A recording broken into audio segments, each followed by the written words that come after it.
opinions expressed by the On the Spot with David Rodgers show are solely based on the show's hosts, guests, and viewers, and we are solely responsible for all show content in its entirety and does not necessarily reflect the views and opinions of our sponsors in any way. These broadcasts are presented and made public by the On the Spot with David Rodgers show in the hope that it will be entertaining and informative to our viewers and listening audience.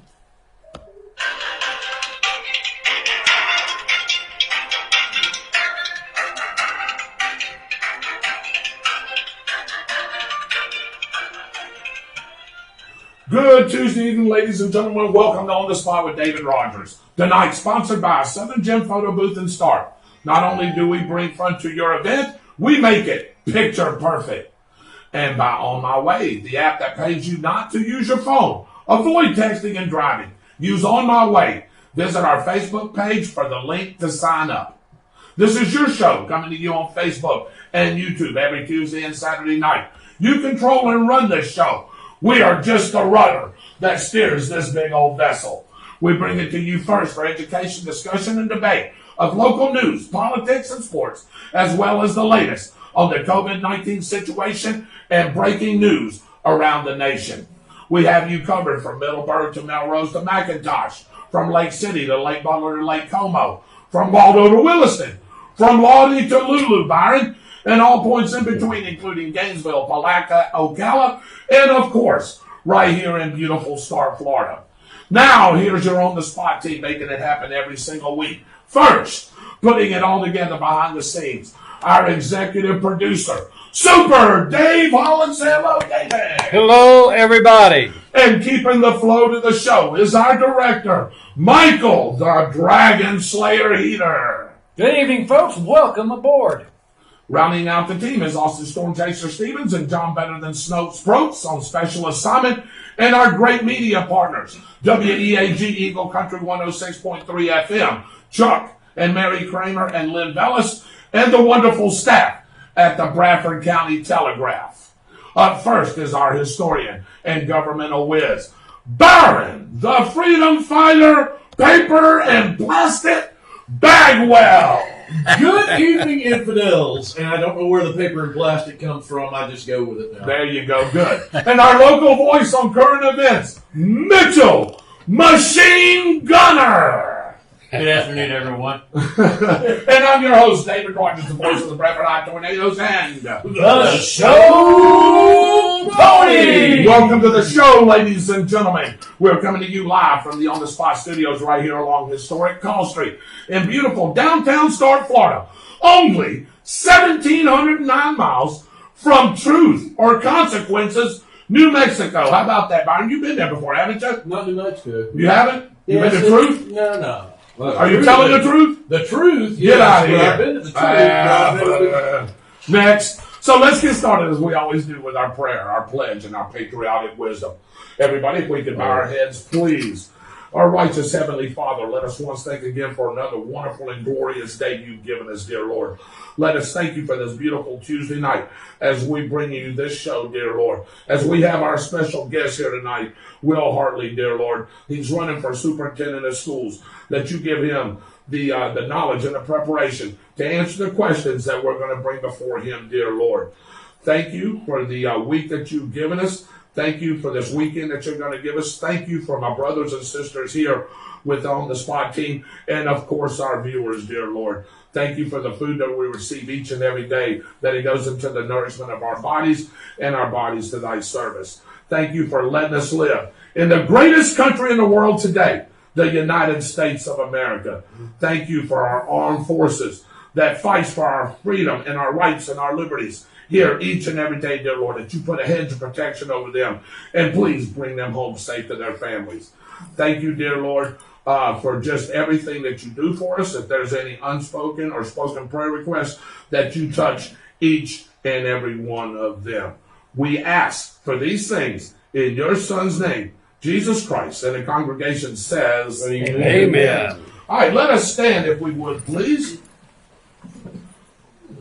I'm going to ask our special guest, Ms. Hartley, if you'd lead us in the pledge. I pledge allegiance to the flag of the United States of America and to the republic for which it stands, one nation, under God, indivisible, with liberty and justice for all. Amen. Right. Welcome in, ladies and gentlemen, to On the Spot with David Rodgers. We've got our patriotic wisdom coming up from Mr. Bagwell. We got Mr. Byron Bagwell to my left. Back in the back, we got Mr. Dave Holland. Over here to my right, we've got Mr. Michael Heater directing the show. Mitchell Gunner, our local guru, and our special guest tonight, running for superintendent of schools, Mr. Will Hartley. Will, I want to thank you for joining us tonight. Glad to have you here on this beautiful Tuesday night.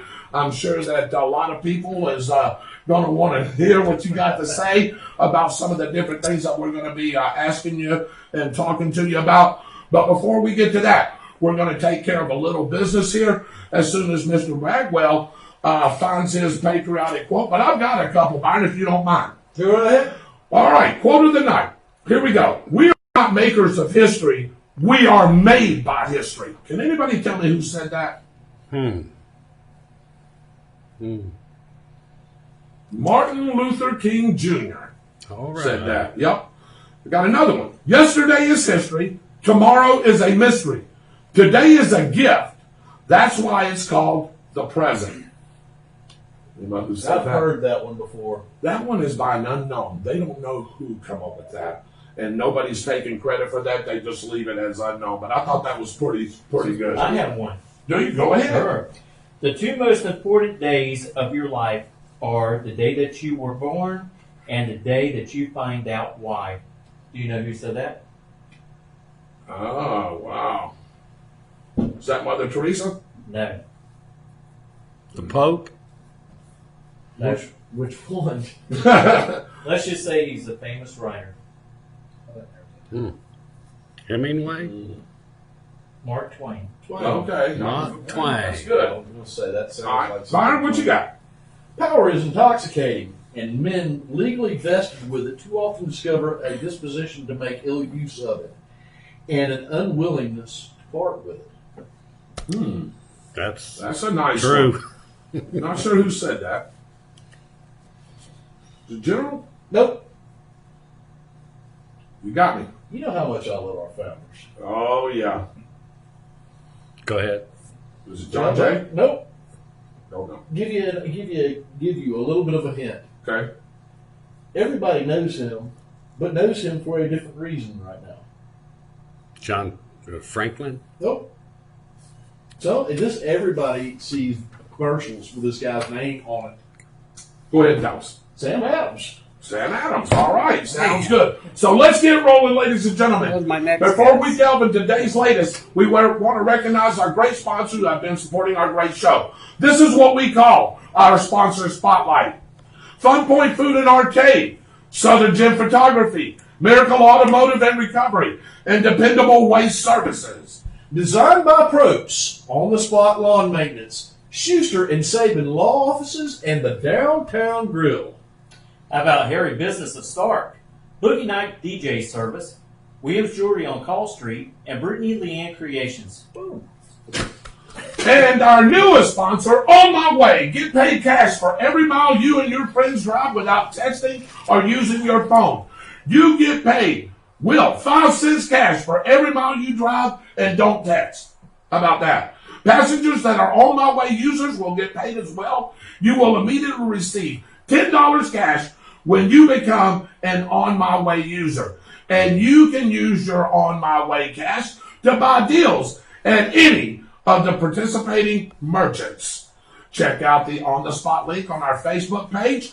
On My Way, the app that saves lives. There's $1,300 in my account. Wow, that's awesome. $1,300 on our director's account. So we can tell you that it really works. So we all need to sign up for that. Where are you taking us out to eat tonight? If he's got $1,300, He's going to take us to Ruth Chris is where he's taking us. No. And now, No. yes, we are. No, I got a better place than Ruth Chris. We'll go to the tree. No, Oh, I think come on Ruth Chris now. is better. Oh, come Now on. here's the 360, taking you around the region with news and sports in 6 minutes. It's 360 degrees and 360 seconds. Tonight brought to you by Fun Point Food and Arcade and Start. Check out the all-new menu on Facebook or www.funpointstart.com. Breaking news out of Putnam County as deputies and the SWAT team, along with Crescent City Police, are on a scene of a barricaded subject armed with weapons in a home off of US 17. The man has access to firearms, and there is concern for his mental well-being due to an eviction notice, according to deputies. The area has been blocked off as negotiations are underway. Also in Putnam County tonight, State Attorney R.J. Lariza secured a true bill from a grand jury earlier in Putnam County a few hours ago, allowing the pursuit of a death penalty case for Mark Wilson, Jr., 30 of Melrose. Wilson is charged in the August murder of Robert Baker, 12, and Dayton Baker, 14. The bodies of the two boys were discovered by their mother on the morning of August 26. Detectives were able to solve the case and make an arrest in under 48 hours. Sad story. Stark Police Department investigators concluded a weeks-long investigation into the illegal sale of dangerous narcotics in Stark. Travis Marlon DeSue was arrested on 10 felony drug-related charges. Additionally, the Stark Police Department recovered $815 of suspected drug proceeds. DeSue was booked into the Bradford County Jail, where he is being held on a $580,000 bond. Wow.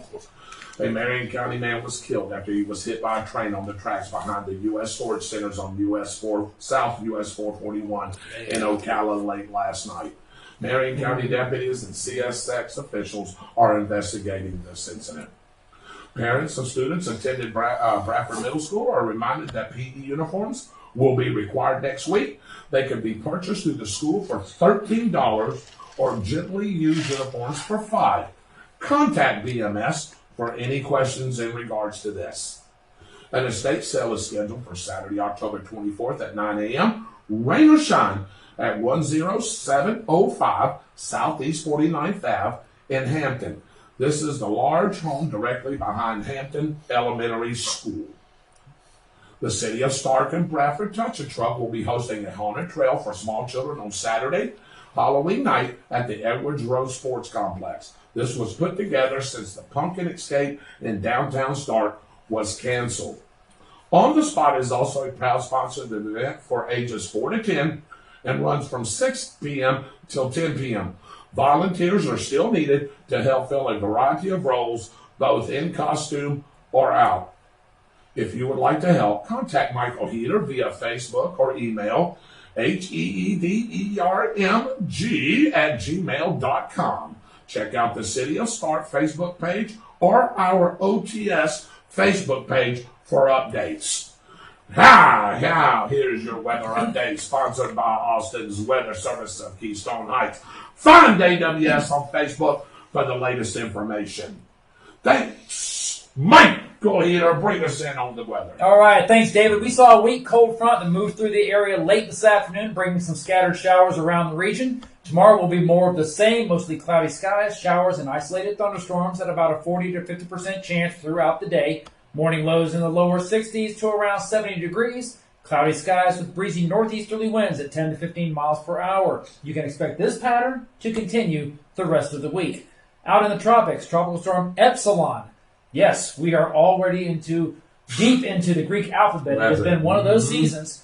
Should be a hurricane by the time it approaches the island of Bermuda Thursday night into Friday. Meanwhile, a disorganized area of showers and thunderstorms south of Cuba shows no signs of development, and nothing else is on the horizon in the near future. Real quick on the wildfire front, almost 24 hikers were airlifted to safety after a wildfire broke out in a recreation area in Colorado's San Juan Mountains yesterday, the latest in a series of fires raging across Colorado and the West.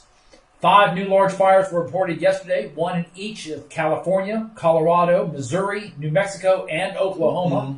Wildland firefighters continue to work on 62 uncontained large fires that have burned nearly 4 million acres, with over 8 million acres destroyed this year alone. The largest fire currently burning is in California, the August Complex Fire. That's just under 900,000 acres. In comparison, that's the size of the state of Rhode Island or Marion County, which happens to be within 2 miles of the same size as the state of Rhode Island. That's the latest on the thing. Back to you, Dave. Thank you once again, Michael. And this weather report brought to you by Austin's Weather Service out of Keystone Heights. Find AWS on Facebook and get a local forecast sent right to you. And now our newest segment that brings back a little history. Here's What's the Date?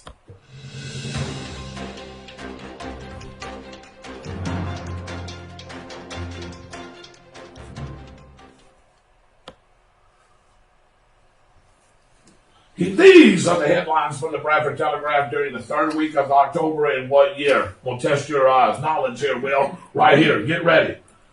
Thompson announces retirement. BC woman arrested in Jack's Pill Mill bust. How about that? Graham residents speak out for post office. Was it October of 2007, October of 2009, or October of 2011? Let me repeat those. Thompson announces retirement. BC woman arrested in Jack's Pill Mill bust. And Graham residents speak out for post office. Was it October of 2007, October of 2009, and October of 2011? All right, Michael, give us a little bit of an update on these stories here. Absolutely. The Stark City operations manager announced that he would be retiring on January 2nd.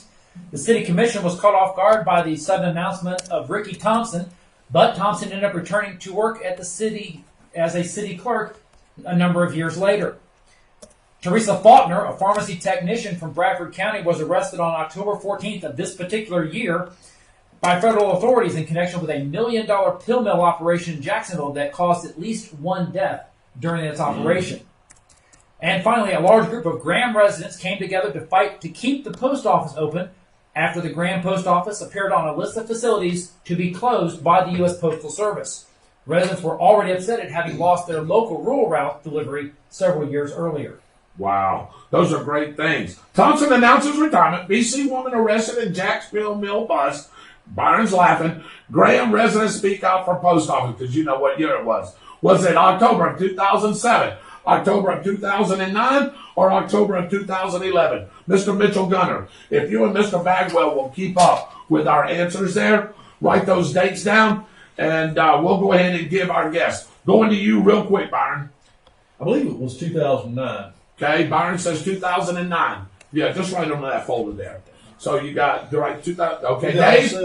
I'm going to say 2009. Okay. Michael? No. Okay. Mitchell? 2007. Okay. Anything I say here is going to be a complete guess. Okay. So I'll go with 2007. You're going 2007. All right. That's I like that y'all picked 2009. I'm going to go with 2011. You know the answer. I don't know the answer. But, hey, guys, you can play at home here, too. We're getting ready to start a great interview with Will Hartley. So, hey, give us your guesses. These guys are going to keep up with it. And we'll see how many people pick the right date. Okay, we got a lot of people jumping in on this one. Let's go. Glenn Reeder says 2007. Okay. Dorothy Starling says 2011. Dwight Allen, 2011. Noel Miller, 2007. Roy Jackson, 2007. Eddie Delk, 2011. Noah Gibson, 2009. And Shirley Bagwell and Stephen Yeager both say 2009. Okay. I got Sharon Petitprim, 2011. 2011, okay. That's it All right right. now. Byron, who do you have? We've got a lot of people on there, don't we? There's a couple more that's come on there. Did we say Okay. Shirley Bagwell with 2009? Yes. Okay, Dave Holland Jr. with 2011. Stephanie Local with 2011. Okay. All right. Wow. And we'll get That's that good answer last here part. in just a minute as these guys are going to keep up with your comments. Right now, welcome to On the Spot with David Rodgers. We have a special guest with us tonight that I will get to here in just a second. But I want to introduce the show team again. To my left right here, Mr. Byron Bagwell. Back in the back, producing the show. Bringing up all these great graphics. Mr. Dave Holland. Say hello, David. Hello, David. All right. Mr. Michael Heater directing the show, keeping up with comments and things as well. Mr. Mitchell Gunner, our local guru, is with us. And I'm your host, David Rodgers. And tonight, it's not about us. It's about the guy that's going to be running for superintendent of schools. Ladies and gentlemen, I want to welcome you in, Mr. Will Hartley. Give it up for Mr. Will Hartley, ladies and gentlemen. All right. Will, I know we got a lot of people on. We're going to get some answers to this. Michael's going to give us the answer to that question here in just a minute. let's go ahead and get started right here. So if you have questions, just make sure you come through the comment section. These guys will get it. Michael's going to do a magnificent job trying to get us the questions to us, so we'll be able to ask them. All right. Will, I'm glad that you can be here with us on the show for our viewing audience to see and meet you in a live stream format. If you would, please tell us and our viewing audience a little about yourself and who is Will Hartley. Well, first off, thank you very much for having us on. You know, everything that's gone on with COVID has set this campaign season crazy. So any chance to speak and to talk to the public and that kind of stuff is very much appreciated. We're glad to have you. Thank you. Yes. My name's Will Hartley. I'm a Bradford County boy, born and raised here, right over on Walnut Street, the brick road there, downtown. Spent the first 18 years of my life there. When I graduated high school from Bradford High School, I went and played some professional baseball for about 3 years in the Cleveland Indians system. When I came back home, I did exactly what I said I would never do, which was got into education. My parents are both retired educators. My dad put in 40-some years. My mom, 37 or 8, I think. Wow. Most of it all in Bradford County. So I grew up in a classroom. And I mean, literally, spent summers there. Every day after school, you go to mom's classroom and you sit there all day long. and that was life. My dad was a coach and an athletic director here at the high school. Spent a lot of time on the sports facilities and all that kind of stuff like that. So through and through, I'm a Bradford County boy and spend a lot of time in our school system, definitely. But it's the one thing I said I would never do.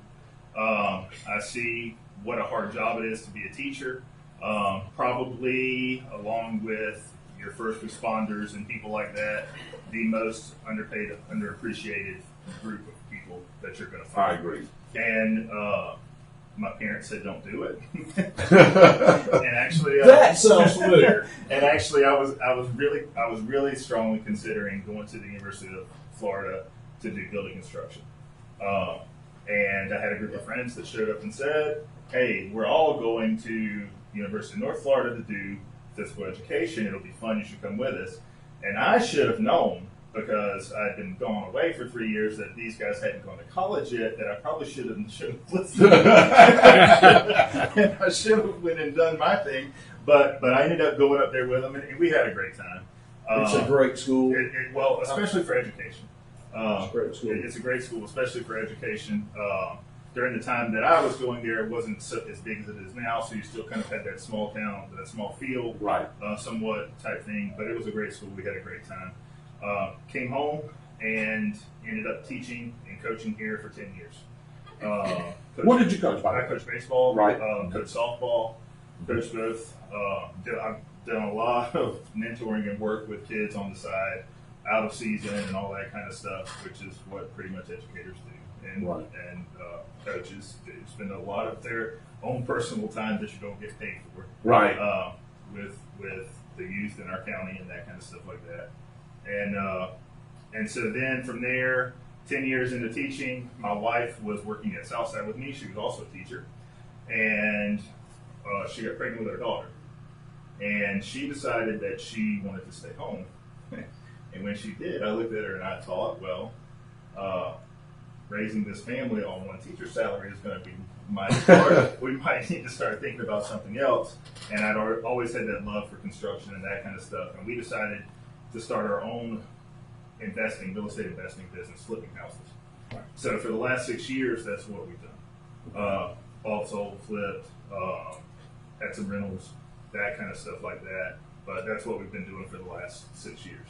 So that's kind of up to date, me in a nutshell, at least. Right, there you go. All right, well, hey, that was a great information there about you. There was some things I knew about you, and there was some I didn't, and you enlightened us on that as well. Here's another question right here, and I know our viewing audience has got several questions too as well. Will, what influenced you to run for Bradford County Superintendent of Schools this time? The kids. Just seeing kind of a disconnect, I felt like. And I felt like our school system has the opportunity to be the place in our community where we come together for our children. Right. I've kind of felt like, as a community as a whole, if you look what's going on, there's not a lot of stuff going on for our youth and that kind of stuff like that. And asking and talking to teachers about things that they see, parental involvement is probably number one on the list. One of the things that I feel like that I can do is be that person that can help bring the community together, bring the families in, try to get people on the same page to build parental involvement and those types of things like that.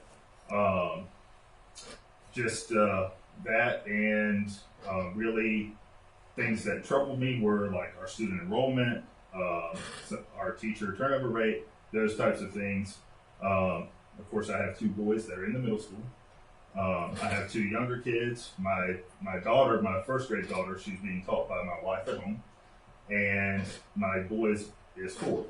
So I've got a lot invested there, and I want all my kids to go through our school system and get a good education and that kind of stuff. Just along with my family, my nieces and nephews, and everybody else that's here. Right. So. For me, it's a personal connection with the kids, the community, and feeling like I can be part of positive change. That's good. All right. Ladies and gentlemen, if you're just now joining us, we're on the spot with David Rodgers, and we've got our special guest right here, Mr. Will Hartley, running for superintendent of schools. I've got another question for you here, Will. In your opinion, what do you believe to be the roles and responsibilities of a school superintendent? I think the most important part is they're the go-between between the state and our local level here, our schools, building those relationships at that level, bringing back the things that we need here to have a successful school system. Also, the go-between between the community and our school system, being that person that is, the person in the community that's, I guess, the face of the school. And I think probably the most impactful job is, because I believe that the magic happens in the classroom. The teacher is probably the most important part of education, period. When that door closes, the quality of that teacher in the classroom is going to determine what kind of education the children get. And so I think probably the most important thing is, as far as the job of a superintendent, is making that teacher's job as easy as possible. How can you support them and help them so that when they do get in that classroom, they can be effective? I think that's probably the most important. Hey, we got a comment here. Dwight Allen and Will Smith attended school while Will's dad was at the middle school. How about that? So that would be me too. That would be, yeah. There's going to be a lot of comments like that. Yeah, there's going to be a lot of that. Okay, so we can expect that. There you go. All right. Again, ladies and gentlemen, we welcome your comments. We got a lot of guys here looking at our comments section. I want to thank you guys for joining us tonight. Like I said, we've got Will Hartley here. I wanted to call you Will Smith. I don't know what the name. My goodness. Because we've got a Will Smith on? Yeah, because we got a Will Smith on, could be. But anyway, it's Will Hartley. So we're going to go on to another question. Will, if you were elected by the voters as the next superintendent of schools for Bradford County, what would be your very first task or the biggest concern that you would address on day one of the job? I think the first thing you have to do is feel things out, because one of the things that I have watched happen here, especially with my parents being in the system and me being in the system in the past, you watch the dynamic of somebody coming in and wiping the slate clean. And what happens is when you do that, there's good people that you end up getting rid of. You need to evaluate and see who is doing their job well, what good things, and there could be good programs or good other things that are happening that from the outside, sometimes you can't see it, or you're hearing stories from people, and when you get there, what's happening is not what you heard. Right.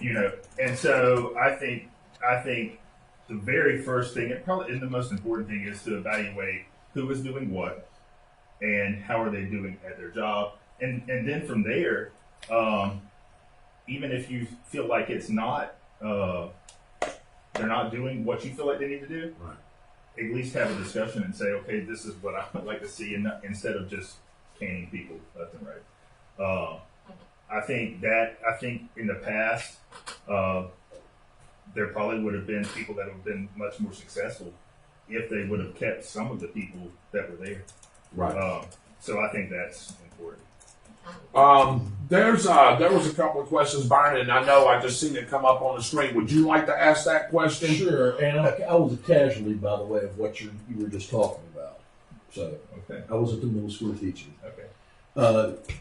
The question has come up about switching parties to the no party affiliation. What prompted you to do that? Well, in high school, when we registered to vote, we were encouraged to register as a Democrat. Old Bradford County, there were more, more candidates or more people in the Democratic Party, and we were told that you got to vote more. So we were told to register that way. Now, my understanding is now that there were two classes that registered. One registered Democrat and the other one registered Republican. So then it makes me wonder if it was the teacher or if it was actually the case. So that's how I registered. And I always vote. I vote based on what I think is right and wrong. I vote on the issues. Right. I don't necessarily stick straight to a party line, although it seems in the last few years it's always been the same party. But when you go to run for something, you know that people are going to connect you to the values or whatever of a certain party or thing, and you want to be you. You want to be what you believe in. And so this is what probably a lot of people don't know that are watching the show, and I didn't know this until last fall. I switched my party to Republican. When I switched my party to Republican, I then found out that the cutoff date to switch the party was the June before that. And if you're not in there for if you're not in there for 365 days beforehand, then you can't be accepted by that party. So then you're forced to run NPA. Right. So that's how I ended up that way. Okay. And basically what his comment boils down to is how I figured he would answer this question. Right. Me too. When we were growing up, there was very few people who ran on the Republican ticket in Bradford County. Right. The majority of the registration in Bradford County was Democrat. Right. So if you registered as a Republican, there was 3/4 of the time that if you were a registered Republican, you wouldn't vote because everybody that was running was in the Democrat Party. Right. It was one-sided party. It really was. A couple of comments here. Noel Miller worked with Will at Southside Elementary for many years teaching PE and helped teach intervention classes, as you had already said. I did. Speaking of that, tell us more about the intervention classes and how it helps benefit students and your continued involvement with it. Well, I actually got to teach intervention classes some years, and some years I taught enrichment classes. So I got to see both ends. The students that we were trying to supplement kind of the above and beyond the classroom type stuff, but also those that were behind what was going on in the class. And so the thing that I really saw in doing that was I would have students that would come to me and say, for instance, I won't say his name, but I'll tell you the story later. Okay. Well, you'll be interested. He's now a college football player. Okay. But he was having some trouble in math, and so they sent him to me one-on-one basically, and they said, this is what he's having trouble in, and it was all word problems. Right. So we started working through the problems, and what I found out was I could put all the numbers on the board, and he was a math whiz, but he couldn't read. And at that point, it was like, this is not what we need to work on. We need to switch and focus on that. Right. And so I spent more time with him on the reading aspect and putting the problem together versus them thinking that he couldn't do math. And that sadly happens with a lot of kids, especially with our tests now. Right. Because it's word, mostly all word problems. Right. So it's those intervention, when you have that small group where you can figure those things out. Right. It is so important because that kid or kids just like him, sometimes in a large group, that teacher doesn't have time to focus in, and find some of these things out. Right. So it's so intervention and enrichment, because the kids that can go beyond need to be pushed. Right. They're both extremely important. Good. Charlie Bagwell is asking, what would you do about the decline of media centers since reading is so very important? Well, this is interesting because me and my wife went to Brooker Elementary for Career Day. They asked us to come and speak about what we do with our business and all of this kind of stuff. My wife actually went to Brooker, and she is a reader, constant. All day long, it's either a book in hand or it's a book on the phone. She doesn't stop. And when we walked in that school and realized that at that time there wasn't a real library, it broke her heart. Yeah, she was on the warpath, after that. Now it's my understanding that this year they did finally get that kind of stuff. But I think it's extremely important because you foster and nourish that idea for the kids that this is a good thing to do. Right. What you want in general in education is for them to enjoy it and love it, not to be forced on them. So having those places like that where they can go and have that kind of free time almost to grab a book is something that they're actually interested in and spend time in that, I think is very important. All right. Eddie Delk asks, what are your thoughts on the superintendent being elected versus being appointed? Now, I know you're running right now, so I don't know if you've had a lot of time to really think about that, and I'm sure. I got a pretty strong opinion on that. Okay, all right. I do. It should definitely be appointed. Okay. After you see all the stuff that goes on and goes into it and that kind of stuff like that, some of the things that can sway an election that have absolutely nothing to do with improving a child's education.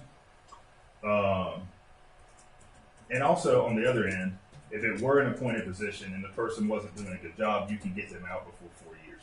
Yeah, that's right. That's That's a good point. And here's the other point to that. I think what that really focuses on is you start to pay really close attention to who you would hire as a board member, because you want somebody that is very knowledgeable about education, somebody that is going to do the right thing for the right reasons. You're not going to just pick a family member or a friend or those types of stuff like that. And then you have a board that decides and picks. But then when you end up in a situation where somebody is not doing their job, then you don't have to wait. But the politics of it all is, to me, politics don't belong in education. I think we're there for the kids. We're there to help them the best we can to be successful adults. And some of the things that go into the process of elections and all of this kind of stuff, there's no place for it. Well, my whole thing, the reason why I like someone to be appointed is because you can actually hire someone that's totally not from the area or totally from a different state that has no connections to anything whatsoever. So you would not have to worry about those type of politics getting involved of who's being hired, who's being fired. You get away from all of that. Yeah. And that's what I like about it. Yeah. All right. Dana Williams asks, do you feel there should be an incentive to help with the teacher turnover rate? I don't know that that's the issue, because a lot of our teachers that leave here go to Union County and they make less. So we're talking about an incentive as far as like money-wise. Teachers don't teach to get rich. They know they're not going to get rich. Teachers teach to be there with the kids. The reason why most of our teachers leave are because of morale and work environment. Right. When you talk to them when they leave, that seems to be the pretty much. Occasionally you have we moved or Right. that kind of stuff. And sometimes they do go to Clay County or they go to Florida Virtual School where they make more money Right. and that kind of stuff. But usually the decision to leave is based more on something within the system. So I don't know. And the other end of that is you have to make sure you had the budget to say yes, that you could do that. Because, sitting here right now, I can't say yes and then you show up and there's no money to do it. Right. So that's kind of how. Charles McKinney, I will get to that question because I did want to ask Will that. I want to get that toward the end of our interview, but I will ask Will that question. So if you'll write that down for me, or Michael, if you'll keep that. There's a little bit of a follow up to the question about the media centers. Okay. The thing was, we all know that reading is important. What would you do to make sure that was implemented if you were to be elected? Implemented as far as actual time in the library? Actually, to improve the library, the status of the libraries that are in Bradford County. I think that also falls into when you get there, you have to see what's there, and it's also a budget issue. Because as it is right now, at every school, I don't know the library situation. Right. At each individual location. So that's a question that, and I know Miss Bagwell very well. You knew where that was coming from. But I do, and I know she was a librarian, so it is important to her. Right. I don't feel like sitting here in this chair that I had the information to really answer that the right way. Okay. Yeah. And I knew that was. All right, Will, how would you go about establishing, I think you answered some of this, but you could elaborate on it again. How would you go about establishing good public relations within the school community and also the residents of Bradford County? I think it's got to be a personal approach. Right. Customer service is huge. Not just getting out into the community and talking to people and having these conversations like this. Right. Sometimes tough ones. Sure. Sometimes the parents that you don't want to see and go and talk to. But that's the payout to get the buy-in. Right. And I think that's a very big deal. That's one of the things that when I talk about community involvement, doing things as a school, getting people together. I mean, in my mind, I go to things like movie nights on the football field and all of these types of things like that really bring people in, right? Together. And I think relationship is the basis for communication. You used a word right there that I don't hear too many people use, and obviously I can tell by your customer service. And our schools, if you're holding a position where they're, like you said, from the custodian to whatever, you got to have some type of customer service to you. You've got to enjoy your job. You've got to be able to sell what you're doing. And I think that's one of the, I just don't hear that word used too often. So. And while y'all speaking about customer service, along with that customer service, we also got to watch out what type of clothing that some of our teachers do wear, because some of it is pretty provocative. Maybe not so much for the kids would notice, but as adults do notice. And that goes right along with what you're talking about, customer service. Because you want to represent yourself well, because you're also not just representing you, you're representing the school system. All right.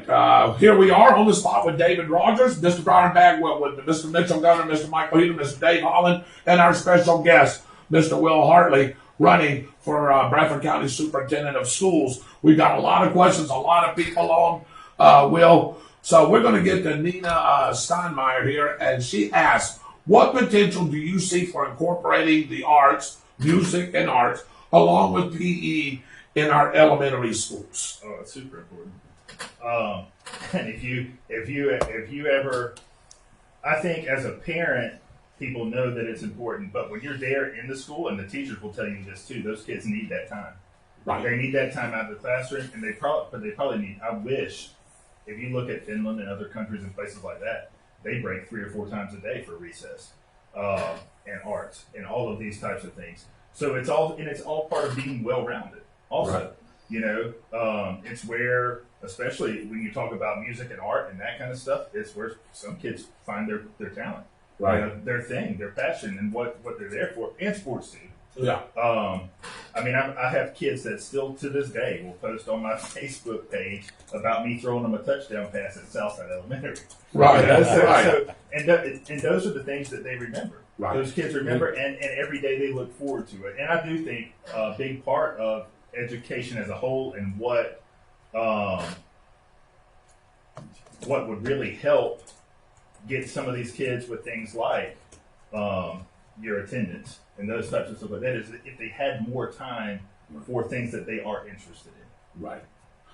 Got another question here from Glenn Reeder. He asked, are you attending school board meetings so you have an idea of what issues that they are facing? I missed the last one, and up until that, I've been since before Christmas. So you're gathering up all the information, you're listening to what's going on, and you're trying to formulate a plan if you do get elected. Well, just taking it all in, because there you will see not just what's going on with the board, but you hear from the community sometimes too.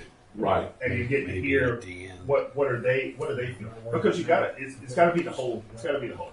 You got to know from the teacher, you got to know from the district level what they're doing, and from the parent, like how does the parent see what's happening? Right. Because until all of those parts are together, working together, that's how you're going to best impact a child. Right. So I've attended, I think, every one of them except for the last one, since probably December. So you be try there. to be present, make sure I'm doing my homework. There you go. Steve Yeager says, and you sort of elaborated on this already a little bit, asking if elected, because we asked the question a while ago, if elected, what is step one on day one of being superintendent? And I think you said evaluation. You got to evaluate what's sort of going on. I'm going to tell you this, the step one, day one will probably be a lot of loving on the teachers and kids. Because that's building those relationships. It's the basis for everything. It's going to be the basis for everything. Right. Because until you do, it's just like teaching in the classroom. You can have these kids come to class. You can have the smartest person in the world standing in front of them, but if they can't build a relationship with that child and make them want to learn from them, it's not going to help. And that's the same. You can't be a leader until you can get everybody on board. And so I think that's day one, step one, is start to build those relationships, get out into the schools. Yeah, All right, well, I've got a question right here. 2020 has been one of those years that you wish you could just forget, or you wish you could go back and have a redo. Wow. With the COVID-19 crisis being the main topic of discussion and always front and center within the news, media, and social media outlets, how would you have handled the COVID-19 situation within our school district if you were superintendent? One thing that really has stuck with me is in our district, I know there are huge hurdles with internet connection in our county. Huge hurdles. It's one of the reasons why when I've gone to some of these political rallies and stuff like that, when I see somebody like Kat Kamek or somebody, I address that issue. And that's the one thing that I talk with them about, and I'm like, okay, how are we going to get this? And how?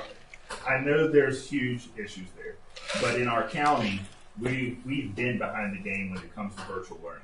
Right. And so in March, when we went to the COVID situation, everybody went home. What I was really hoping was, okay, that's the kick in the pants. Okay, now we're really going to start working to make sure we get a really good virtual option for our students that can carry on. And when COVID's gone, it's an option for anyone that wants to use it, as a good virtual option. The biggest issue I saw was between March and August, there wasn't a lot of preparation, I felt like. And so then what happened was when the kids were coming back to school, you were at the same time trying to learn how to do these things because the teachers need training. The people training the teachers even need training. And I thought the biggest issue was the parents need training because that's all new to them too. Right. Virtual learning, they're going to be a big part of that. And if they don't, the kid can come to school and you can teach the kid in your classroom on a Chromebook, but the parent doesn't have that same education on the programs and the things that you're using. And so then when they're trying to help their student at home, it's hard, and especially during the stress of COVID. Right. It's frustrating.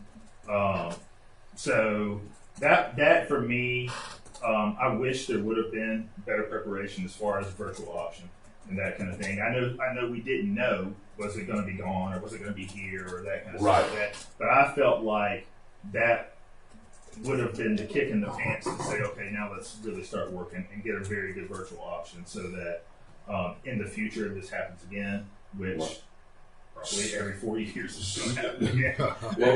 It's here right now. Yeah. Well, I mean, it's a virus. Yeah. It's going to be around Yeah. in some form or another, just like the rest of them that have happened in the last 12 years are still around. Right. So, second part to that question is, and I'm glad you addressed the virtual part of it, what about the preparing of the facilities to get kids to come back to the brick and mortar, as we call it now?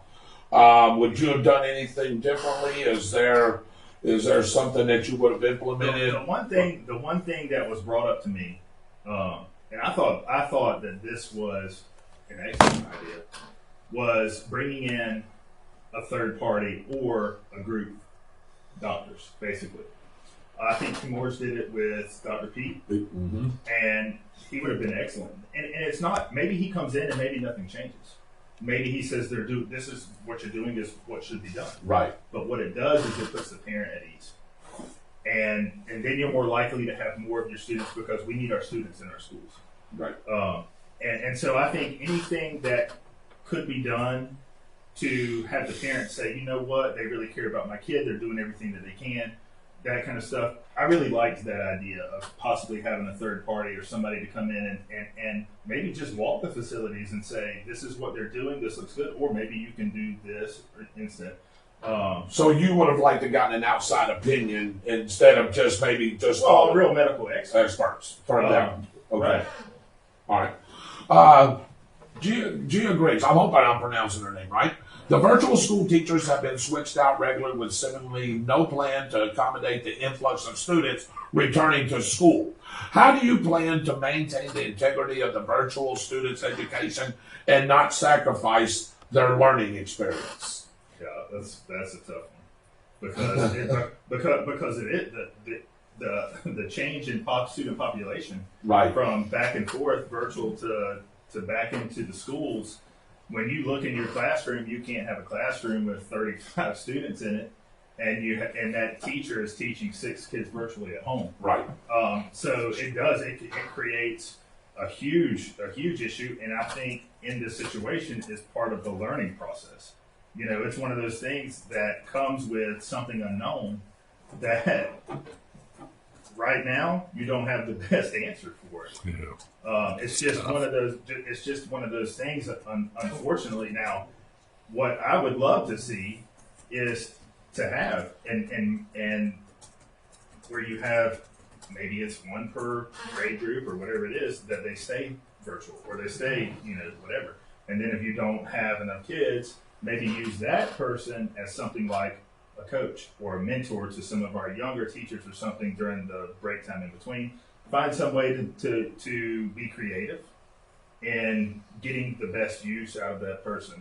But that question, that's probably the $1 million question right now. Right. Because the student population changes so much, probably weekly at this point.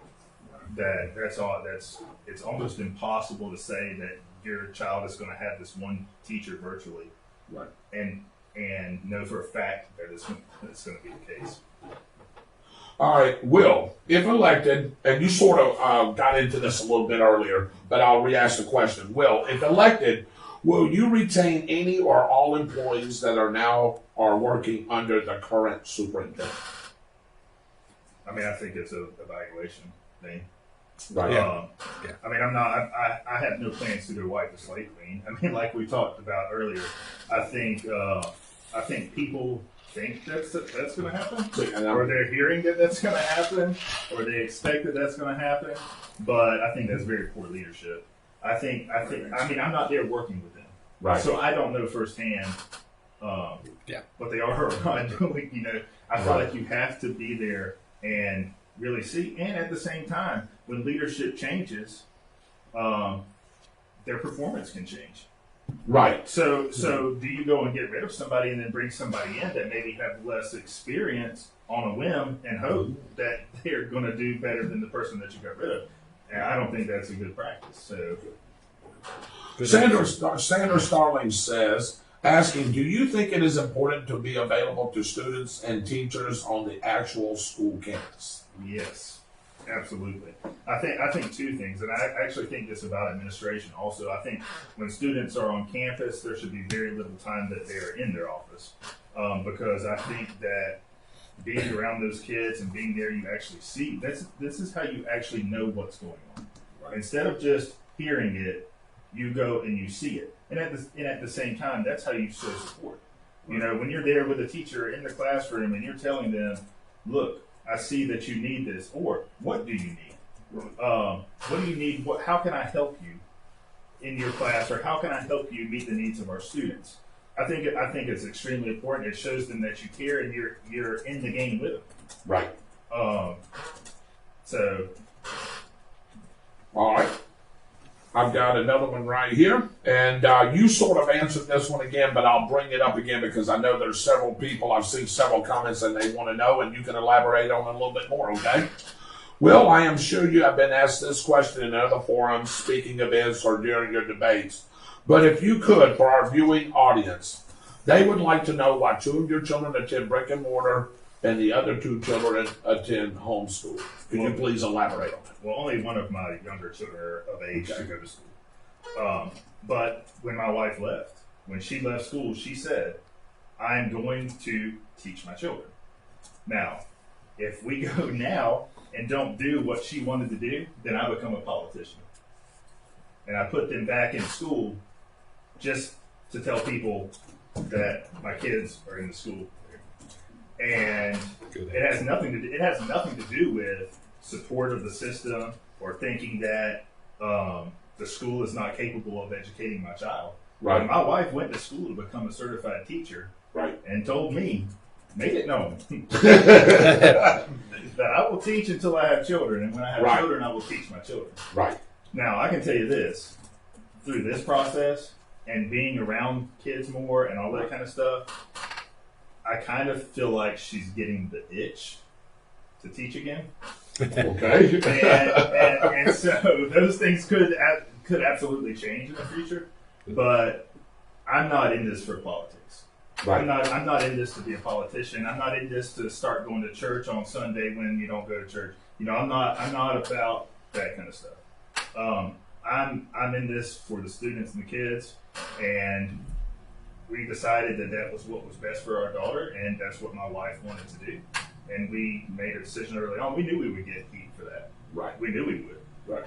But we made a decision that we're not here for the politics. That's not what we're here for. And we stuck with what we had originally planned on doing. Very good answer. Paige Anderson, she says, hi, Will. It has been said many times that you are just a coach, or that you left education just to flip houses. How do you feel these additional ventures outside of the school prepared you to be successful in this position? Well, first off, I understand what people think about a PE teacher. You're just rolling balls out and all that. but I'm going to tell you this: when you're at Southside Elementary, and some of my classes had 80 students in them, right? Just me and a parent. You talk about the ultimate classroom management test right there, and a really good PE teacher can learn the curriculum and go in a classroom and teach. Because it boils down to the communication and classroom management. If you have those 2 skills and you're intelligent enough to be able to go and learn the other curriculum and go into the classroom, I mean, just like I taught intervention, right, and enrichment and that kind of stuff like that. So the just a coach thing, it's funny to me because the people that say that probably couldn't just be a coach. But I would like to see them on that field with the 80 students out there and try to manage that. So that part of it, outside of education and everything that we've done in our business,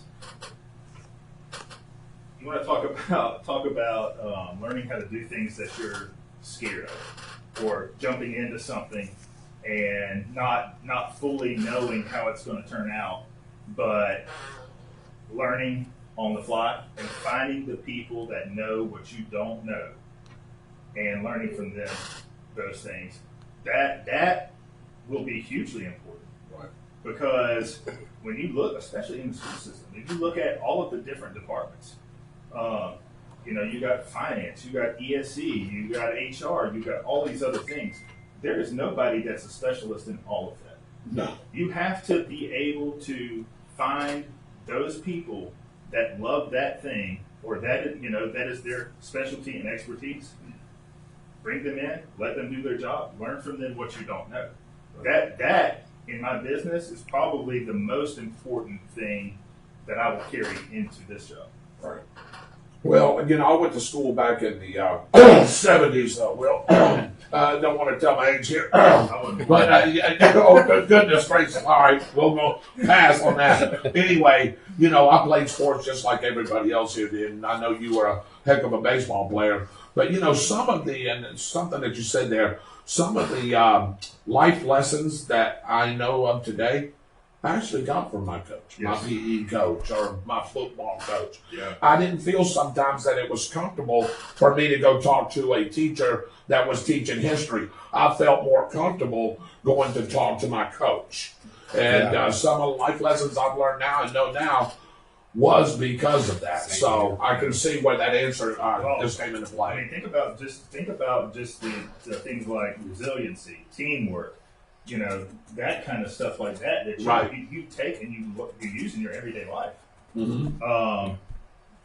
That helped me in my military service, by the way, too. Yeah, So I can imagine. Yeah.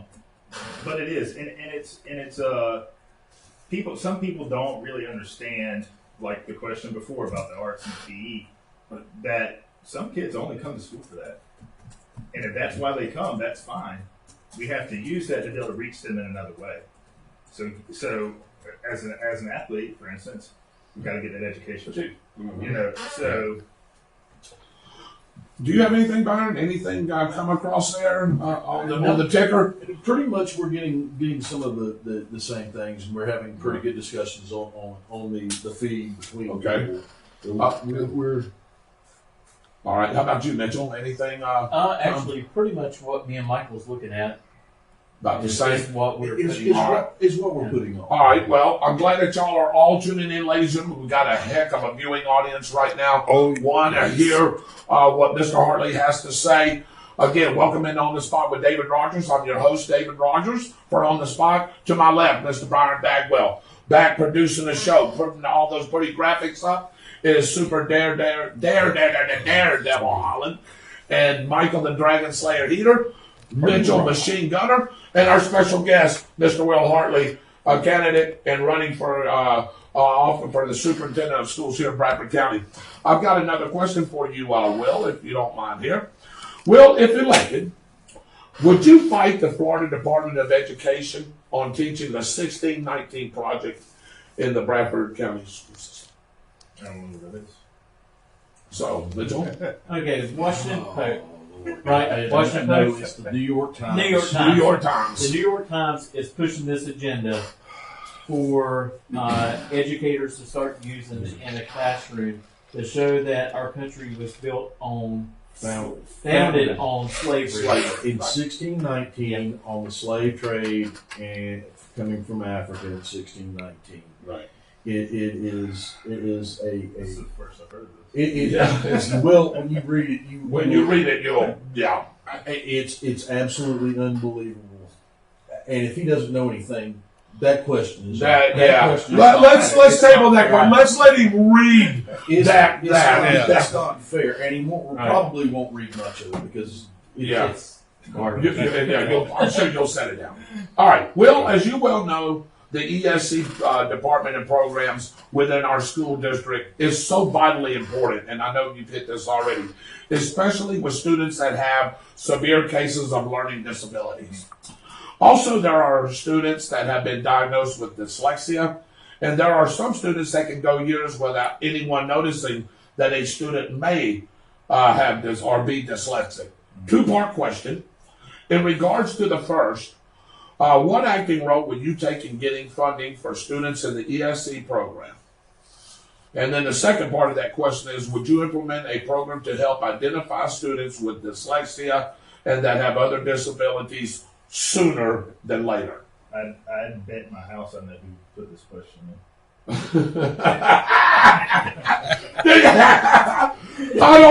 I don't want to bet that.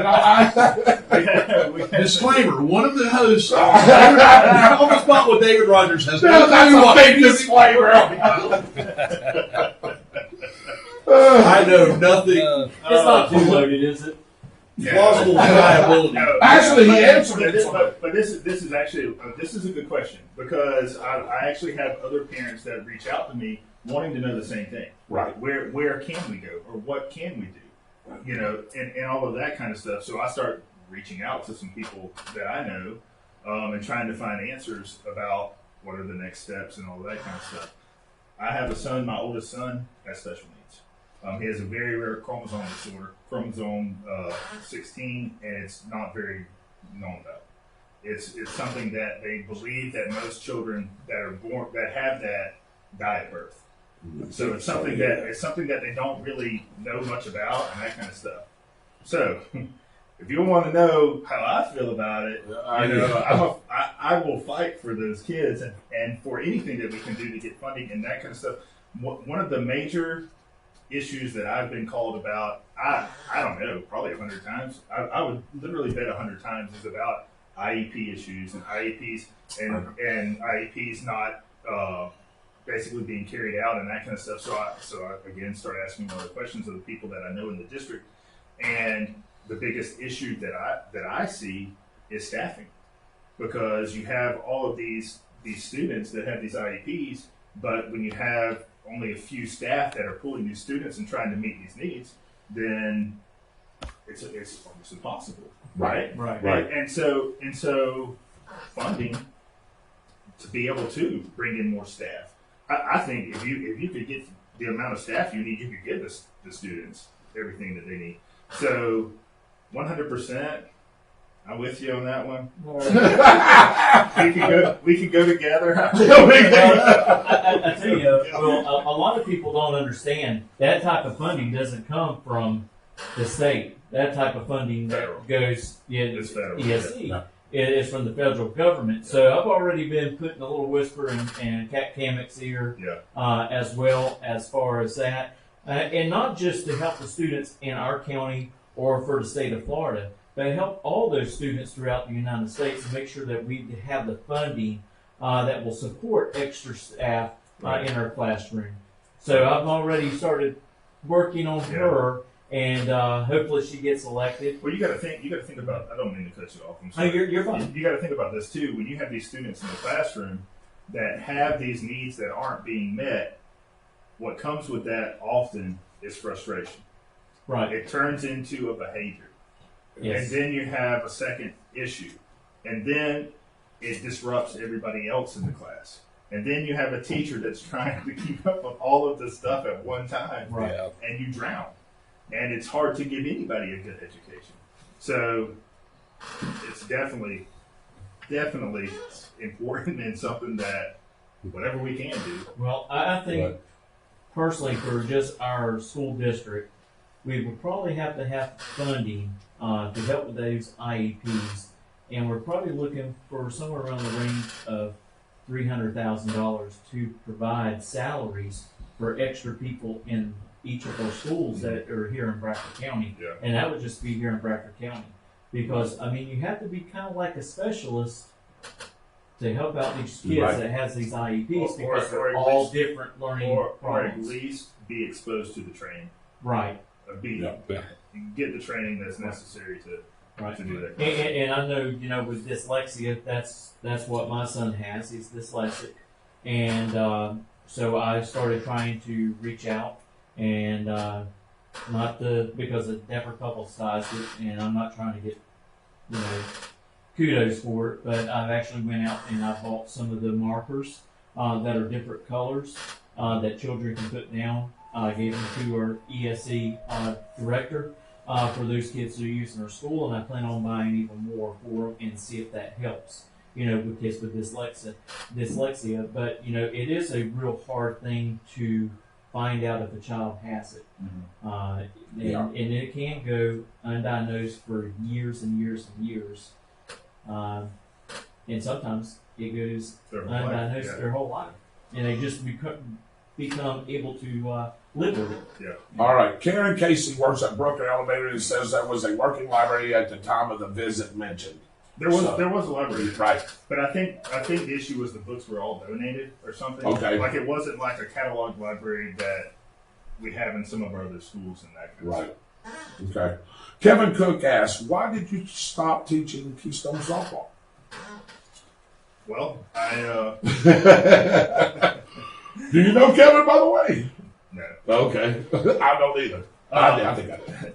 No, but it was just a situation where at the end of the year I decided I didn't want to coach anymore. Right. I had started teaching with Florida Virtual School.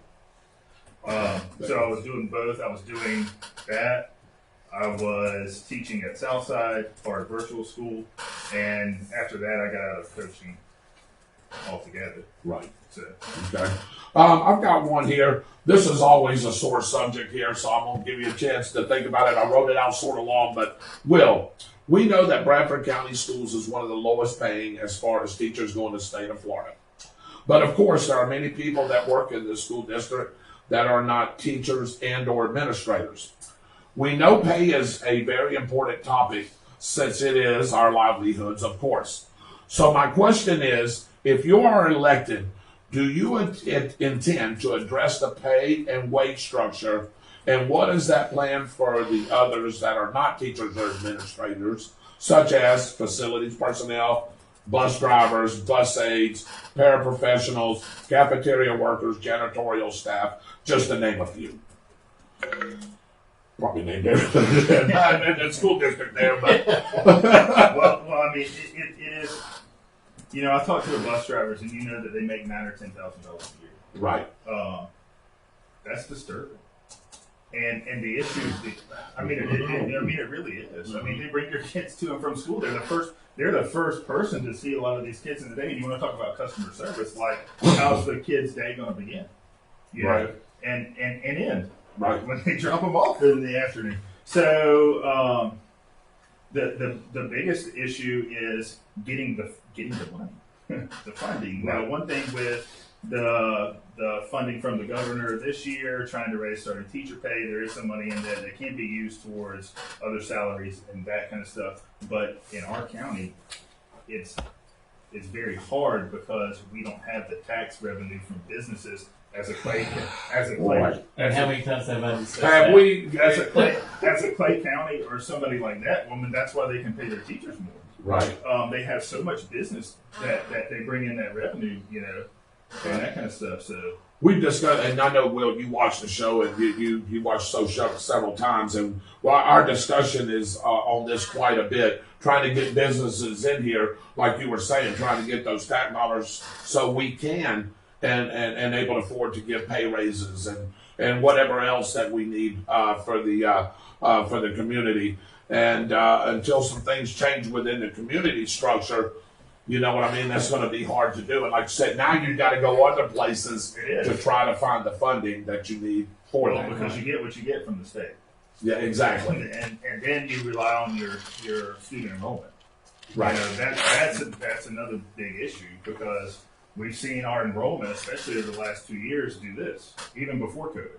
And now with COVID coming in and the enrollment's down, and you're going to have some people that are gone to virtual school, they're going to fall in love with it, and they're probably not going to come back. And there's going to have to be some trust gained back from some parents to try to get our kids in school to say, look, things are safe here, and we can do that. But that's where your funding is pushed from. And then outside of that, it becomes tough.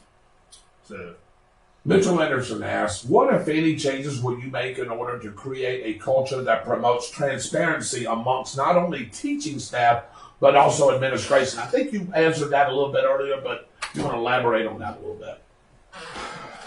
Yeah, I mean, I think the biggest thing is number one, especially with parents, because they're entrusting you with their children, the most important thing in their life, you know? Right. And there can't be a sense of things are hidden or things want to be hidden. Right. That kind of stuff. I know one of the big issues has been, especially once COVID happened, was the board meetings being live streamed. Right. And things like that. I know that caused a fuss about transparency and all of that kind of stuff. There's also some talk when I talk to teachers about things happening on the school level that seem to be a surprise. So they don't know it's coming or something like that. That kind of transparency and communication. Also, there was something else that came to my mind, and I might have to come back to it. Okay, that's not a problem. Oh, I know what it was. So during, and this kind of takes back to the COVID question too. So during COVID, one of the big hits that we had in our enrollment leaving and going out happened when they came upon the virtual option of trying to video the teacher while they were teaching the class. And that was presented on a news station. And to my knowledge, the administrators and the teachers didn't know about this until that happened. That's the kind of thing that you're talking about right there as far as transparency and trust. And in that situation, if you present that to these people that are actually going to have to carry it out, you get the kinks out before you take it in front of the board to vote on it. You know, and then what happened was when they saw it and the teachers raised the fuss about not having it, they didn't even vote on that option. Then it appears that you're not prepared. And then people started pulling their kids out in droves. And so that was a big hit to our enrollment when that happened. Gotcha. Paige Anderson asks, can you explain the difference between the data related to the withdrawing of students to homeschooling compared to the data from the current superintendent? There appears to be a clear contrast between each person's data and graphs. Can you explain that a little bit? I think she's talking about Facebook. If I'm reading between that, yes, I do believe that's what she's talking about. Please, if you are reading stuff on Facebook, Good call. please take that with a grain of salt. Right. Please, about anybody. Yeah. And I want to remind everybody, if anybody ever wants records to actually see what is what, you can go down to the school board and you can request it, and it has to be given to you. Yes. Because that is public record. For any of those meetings, they have to present that to you in a timely manner. So, I mean, if it's a lot of paperwork, it may take them a couple of days to get it together, but they have to produce it just like your county commissioners or your city commissioners. Right. It has to be presented to you on request. Saying that data was from directly from each candidate's page. Right. Yeah. Well, the discrepancy was I presented data from 1 year, and then she presented data from another year. And mine came from the DOE side, but there was no cited place where this data came from. It was just a graph that was made and put out to the public, and so people are asking questions of the validity of what was posted, or what was put I think out. that's where she's. I do believe if I read between the lines too, I think that's exactly right. Again, welcome in on the spot with David Rodgers, with our special guest, Mr. Will Hartley. To my left here, Mr. Byron Bagwell. In the back, producing the show, Mr. Dave Holland. Keeping us the flow to the show, as I'd say, Mr. Michael the Dragon Slayer Heater. Mitchell Machine Gunner with us, and I'm your host, David Rodgers. Welcome in again.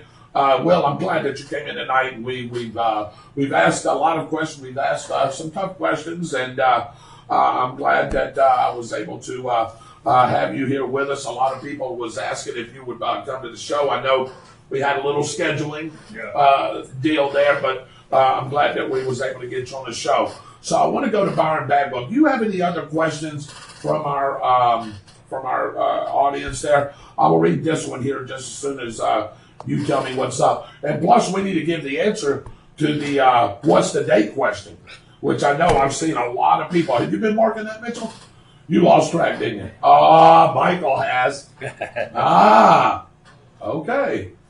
So, No, I'm okay. good. I just lost my feed. Okay. And come back on and I lost it. It was the question. You lost it. Okay. That's the same Michael, do you have any Yeah, other you questions too. over there? And Dave, back there in the back. Do you have a question for Will? I think so. You might have covered it. You're a small businessman.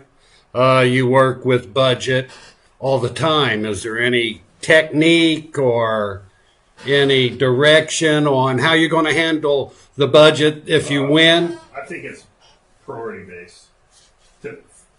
To me, and like I said earlier, the magic happens in the classroom. Right. That's the priority for where the money needs to go, and then everything else outside of that. You know, you have your maintenance and you have all your other things that you have to deal with, but when there is money to decide to do different things with, as much of it that can be pushed to the kids, for that teacher to use for the kids, that would be my priority. Kids definitely come before Everything. football fields and track Yes. and stuff like that. But All right. Michael, do you have anything for Mr. Will Hartley? No, he's answered all the questions that we've got. How about you, Mitchell? Okay, I got one for you. Your son runs cross country Yes. and probably will be running track. With the situation with the track and the track shack, I know our current superintendent has already got a plan pretty much in place how they're going to redo it. The track shack is in such bad disarray. That building is totally going to have to be knocked down and a new building put up in place where we can have really good accessible rooms for changing both men and young women. Right. You have to have a concession stand, good clean running water, everything that you have to have there. And also the resurfacing of the track. Would you take her plan that she already has in place or look at it? I haven't seen it. You haven't seen it? No. Okay. Well, I've done some research. I've talked to Mr. Cox. I've talked to Ms. Creighton.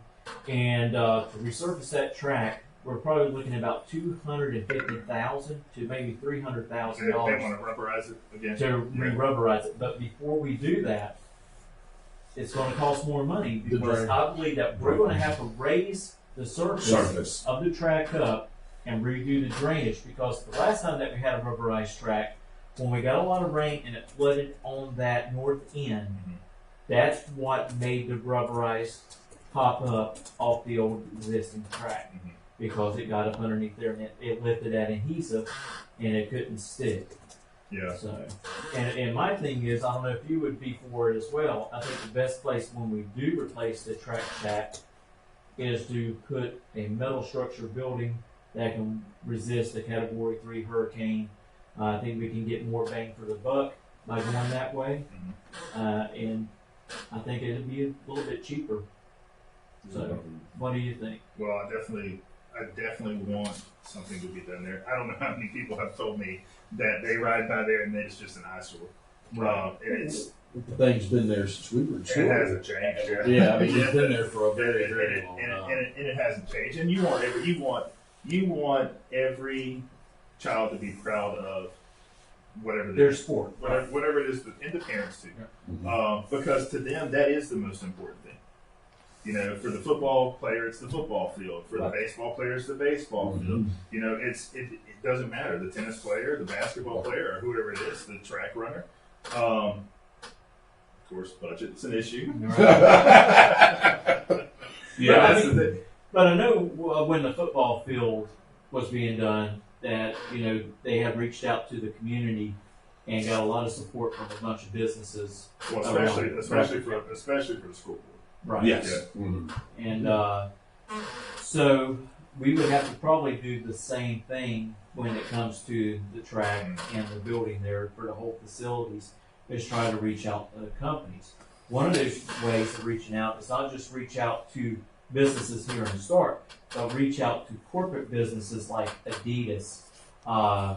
Say we reach out to some of your major corporations. Pepsi for a timing board to be put up, and they get their advertisement up there. Pepsi, but you'll have to carry their products in a concession stand. There's a little give and take. There's a give and take when you do that. But I think if we try to reach out to those bigger corporations that actually support track and field, And we can also get a lot of feedback on the surfacing types to be used. I mean, the one I looked at was good to probably 8 to 10 years before it has to resurface again. We got a great college right down the road, University of Florida. I know Mike Holloway. He's the head track and field coach, and we can go into talks with them and ask them what company done theirs, how long that it's had lasted, what's the maintenance that has to be done on it, to routine maintenance to make sure we don't have those problems like we had in the past. Right. And I think that's the kind of direction that we need to go with that. Well, definitely to learn from the past direction. You know, if you've done it once and it didn't work, try to find out why it didn't work and then fix it. Because right now it's kind of, we don't get a lot of schools to be able to come, run on that. We only have the tri-meets. And if we could start getting a Bradford Invitational back at Bradford High School, that's a way for the high school athletic to get money back into our programs.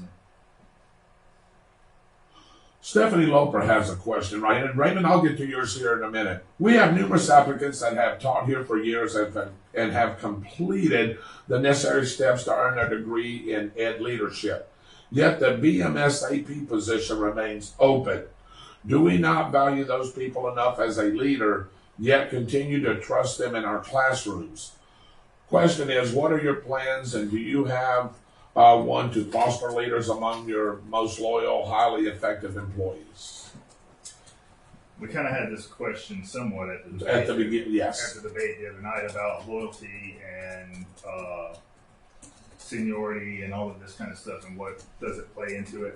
Here's kind of the thing. Like if you have that on-site principal, you don't want to just throw somebody in there with them that they're not comfortable working with. Right. So really, as a superintendent, that shouldn't just be your say-so on who would be their AP or who wouldn't. Right. For that specific job, I don't know who's applied and who hasn't, or who's been interviewed for it or who hasn't, or why somebody had been hired or fired or whatever. Right. I do think it's important, not just in administrator, but teachers as a whole, to try to get more homegrown people here that are invested in our community, invested in our kids, the people that have to make the decisions about people's children, and then you have to shop with them at Winn-Dixie. Right. So you have a different level of accountability when you do that kind of stuff, and then on the other end too, I think especially when it comes to administrators, if you're going to have homegrown, you got to be the leader that can find the leaders, the people that are in the group that you can go to and say, I think I see this in you. Right. Are you interested in that kind of stuff? Which is something I've already started doing with some of the people that I know here and that I've seen. Some of them I work with, and I know that they would be good at that type of stuff. And you try. Sometimes it takes that push. Right. It does. It takes that little bit of a, go get it type thing. I don't know if I can fully answer her question. Right. Without some more knowledge into that specific position and stuff. But as far as the people that are already here and having homegrown people that are invested, I think it's important. Very good. Raymond, now ask your thoughts about the new school that's forthcoming. I guess just in general thoughts, and I know there's been a question about what students do you put over in that? Almost every day. I get almost every day I get a question. So we needed that school. I mean, I worked at Southside. Right. I saw, especially the older part of that school, I saw the condition of the buildings, the bathrooms, all of that kind of stuff. I know there's huge plumbing issues there now and stuff like that. And so it's going to be great for our students to have a state-of-the-art facility, probably have some cool stuff in that you're not going to have in some of your other schools and that kind of stuff. So I think it's fantastic. When it comes to who's going to be housed in it, that is a foggy question. I know what is in the work plan and what has been turned in and signed, which says that Brooker, Hampton, and Southside will consolidate into that school. I also know that with zoning and that kind of stuff, there will be some leeway as to who goes into the school and who doesn't. My problem is people want me to say, are you going to close Brooker and Hampton or are you not? That was some of the exactly. But if I say that I'm not, and the state says that this paper says that you are, then I become a liar. So until you get there and you can actually ask the questions of the state, like, and find out what you can't, I don't know what I can or can't do. Right. So it's not a real situation where I can say they're going to stay open or they're going to close. Right. Because I really don't. I've heard several different. I've heard from one person that is pretty knowledgeable about this stuff. That yes, the enrollment as far as who is where it's zoned and who goes there will be kind of up in the air, and you can kind of do here and that with it. Right.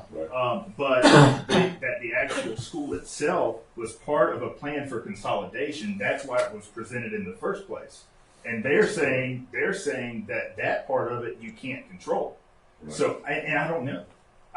Because I haven't heard it from the horse's mouth, I guess you would say. Right. I haven't been there and talked to people about it. I do also know that the current superintendent now, when she gets asked a question, she says it's not her decision, it's the board's decision. So there's a whole nother dynamic of what you present to the board and how the board decides, because it might not even matter what you present to the board. Right. If the board doesn't see what you see, then it doesn't really even matter. Right. So, and I think a lot of teachers are also concerned what happens to their jobs if all this rezoning gets done and they close those two schools down. Right. Or if that was the state's thing for Bradford County School District to do.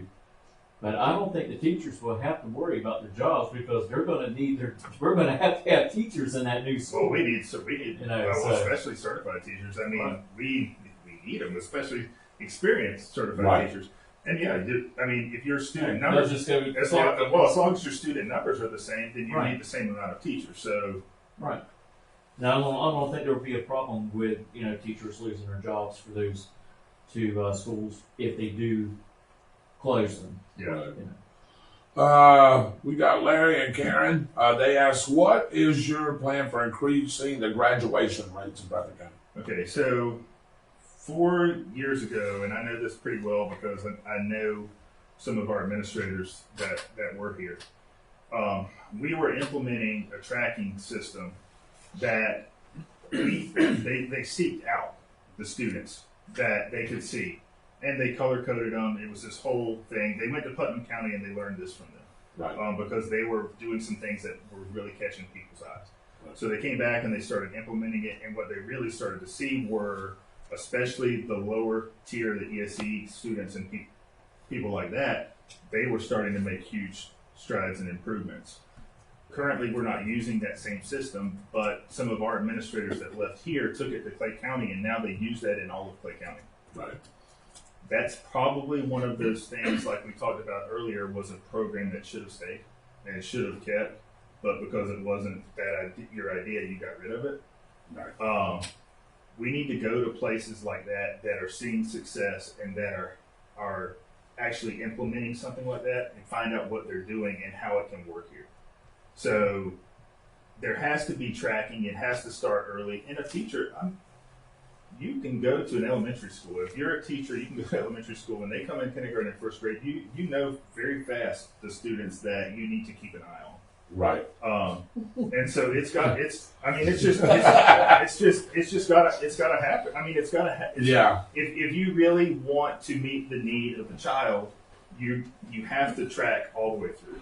Right. You just have to. Michael, I would be quiet over there. You're the type of kid I used to throw batons at. Look, it's been a great show so far. We've asked you a lot of questions. I'm glad that we had a viewer interaction too as well, them presenting questions. There's a lot of questions on here that we didn't get a chance to get to, but I would like for you guys. Two more questions? All right. Do you have any? Do you have one? No, go with yours. All right, let me see here. I've got one from Slice and Dice. You know where Slice and Dice is at? Oh, man, that's good, ain't it? Chris. Oh, yeah. Good food, ain't it? Oh, yes. Oh, yeah. He says, Everybody's going to want you to change everything that they think is best, and some might be, but you can only do what the district allows you to, also with the budget that you're allowed to do it with. So, Will, you have open meetings and an open door policy to explain to people why some things is out of your control. Because the biggest issue with the present superintendent is what he's saying is she can never be reached and doesn't return phone calls. That goes with The customer service. well, customer service, and what I talked about is like I think one of the biggest parts of that job is being that go-between. Right. Being that person that is the go-between the school and the community and all of that kind of stuff. You can make a full-time job out of that. out of being that person that is in the community, that is with the teachers in the classroom and all of that kind of stuff. I think he's on point with that. I think he is. It's a big issue, and I think it becomes what it is. And I had this discussion before I even said that I was going to run with one of my family members who spent a long time in education that I have great respect for, and I asked that person, "This is what I think this position needs to be," and a lot of it was stuff like this. Correct. And can this happen? And the response was, it depends on what your priority is. If you make that your priority and you hire because I feel like that is my strength. Right. Building relationships, communication, and all of that type of stuff. Hire your weakness. Right. Who are the people that can do these other things that you feel like are not what you should be doing? Right. And the response was, if you do that, then yes, you can do this. Yes, Right. this can be, the majority of the job. So I'll tell you what, we're going to cut the questions off right there. I've just got one final thing for you, but before we get there, I know you love tornado football, don't you? oh yeah, Hey, we're 3-4 now. oh yeah. Yeah, and we got winnable games the rest of the slate I here. told before Hawthorne, I had a parent ask me, "Well, it's not looking good." I said, "We're going to win out. I think we can win out." Yeah. Some of those boys are my boys. Dante Dalton. Oh God, what a great athlete! Big Trey. Yeah. I had all the way in elementary Eric, school. did you have Eric? No, Eric was a Stark Elementary kid. Okay. But Dante was always. I mean, those kids like that. And, Yeah. and Trey was almost as big as he is now. And you'd give him the ball at flag football, and everybody would get out of the way. So Do you still like it going 6-4? I think so. Okay, I do too. I think everything's I winnable. think- This game's winnable for sure. Well, I told you last week. Yeah. They got some swag in that Hawthorne win. Yeah. They did. They went on their live. Their Yeah. confidence. Their confidence. You can see, and you can see Yeah. it. You can see it last week. Yeah. 20 points in 6 minutes. Those kids, Yeah. they're super young. Yes. But That's what I like about it. But getting that under their belt now, I think we're going to win out. I think so too. And I think we're going to go into the playoffs pretty good. Yeah. And of course, one of the things I want to ask you, just real quick, give me your opinion about bowls being an arm. I've never liked it. I mean, we had to play them in baseball. And you watch it. Do you think they should have their own classification like these private schools, or do you think they maybe should go a I bigger wish classification? there was, especially when you get to the playoff time. Yeah. At that point, I get the fact that if they tried to travel to only private schools, they might have to go to Miami.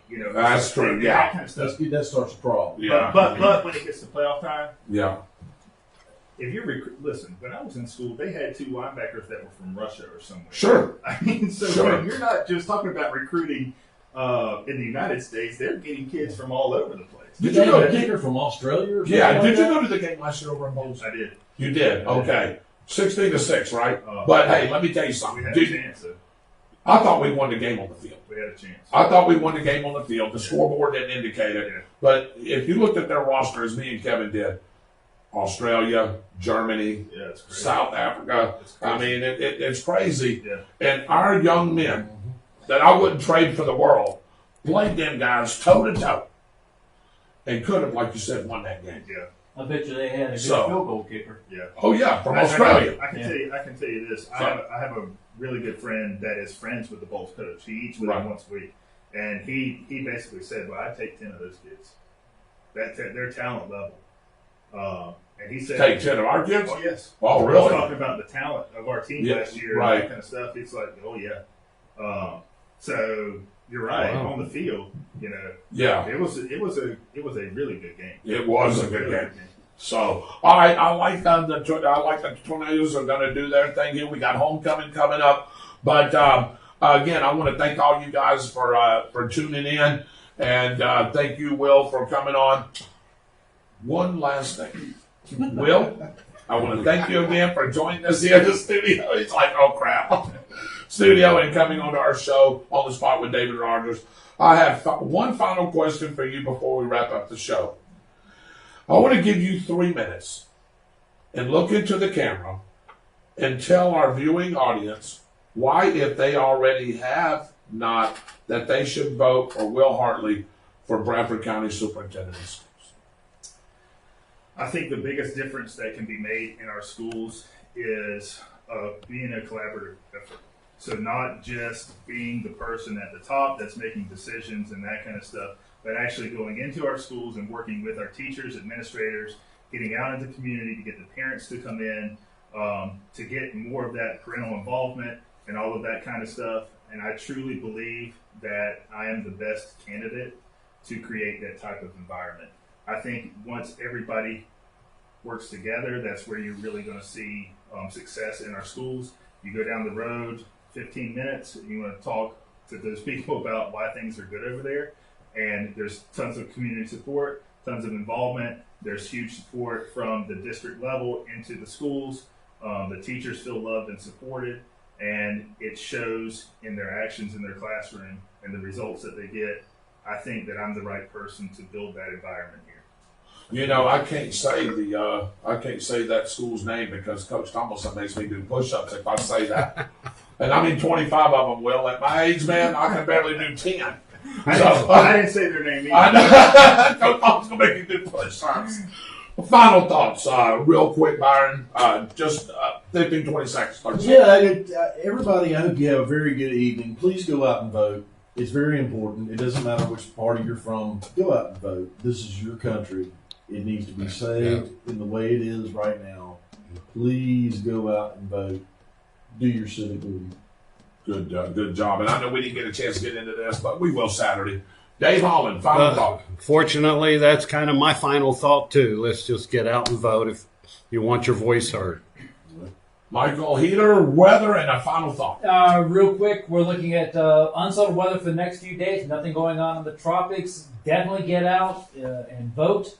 It is your God-given right as an American, and I'm going to take advantage of every opportunity I have to keep the republic the way we deserve it and we need it to be.